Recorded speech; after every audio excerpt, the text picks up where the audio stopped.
mahasiswa dari Universitas Pancasakti Bekasi dengan prodi Pendidikan Ekonomi, dan saya sekarang berada di semester 2. Pada kesempatan kali ini saya membuat video pembelajaran tentang permasalahan yang dialami oleh peserta didik.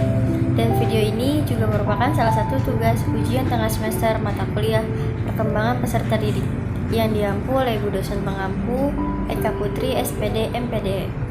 Baiklah, untuk tidak memperpanjang pembukaan, saya akan menjelaskan materi saya kali ini, yaitu tentang permasalahan pada peserta didik, atau lebih tepatnya yaitu malas, dan solusinya. Saya akan menjelaskan materi pokok pendidikan. Lalu, apa itu pendidikan? Pendidikan adalah proses belajar mengajar antara siswa dengan guru.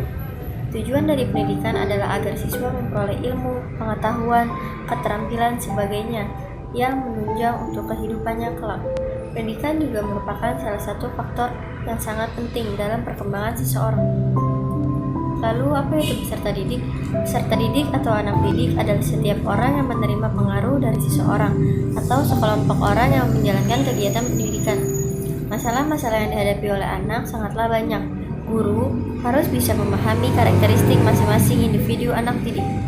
Berdasarkan uraian singkat, saya ingin mengupas lebih jauh dalam video ini dengan tema problematika peserta didik yang lebih spesifiknya adalah malas. Problematika ialah sekumpulan masalah yang terjadi pada seseorang, baik secara individual maupun sekelompok orang. Masalah adalah suatu hal yang melekat dalam sebuah kehidupan. Masalah ialah suatu yang menghambat, merintangi, mempersulit bagi orang dalam usahanya mencapai sesuatu. Salah satu masalah yang dihadapi oleh peserta didik adalah yang paling umum dan yang paling sering terjadi, yaitu malas. Malas adalah kondisi ketika seseorang menghindari pekerjaan yang seharusnya dapat dikerjakan dengan potensi dan energi yang dimiliki. Malas sering dikaitkan dengan dua perilaku, yaitu prokrastinasi, penunda-nunda, dan idleness, berdiam diri tanpa melakukan apa-apa.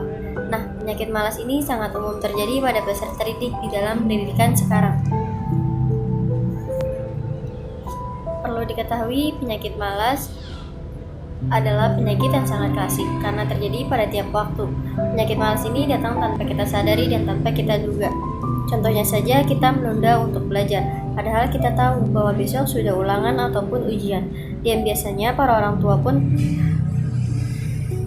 ataupun pengajar akan memberikan nasihat kepada peserta didik yang bermalas-malasan. Namun hal ini tidak mempan bagi peserta didik, karena biasanya peserta didik akan masuk ke telinga kanan dan keluar ke telinga kiri dalam menerima nasihat tersebut. Apa sih penyebab dari peserta didik tersebut bermalas-malasan? Yang pertama, karena kegiatan tersebut membosankan, tidak menarik dan tidak jelas tujuannya. Yang kedua, menunda sesuatu pekerjaan. Yang ketiga, gaya belajar yang tidak sesuai. Yang keempat, lingkungan yang tidak mendukung. Solusi dari malas. Ada beberapa solusi dari malas, diantaranya adalah yang pertama, dampingi peserta didik.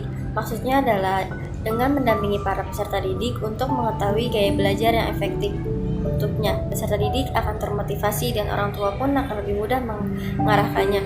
Lalu solusi yang kedua, ada membuat area belajar yang nyaman bagi peserta didik.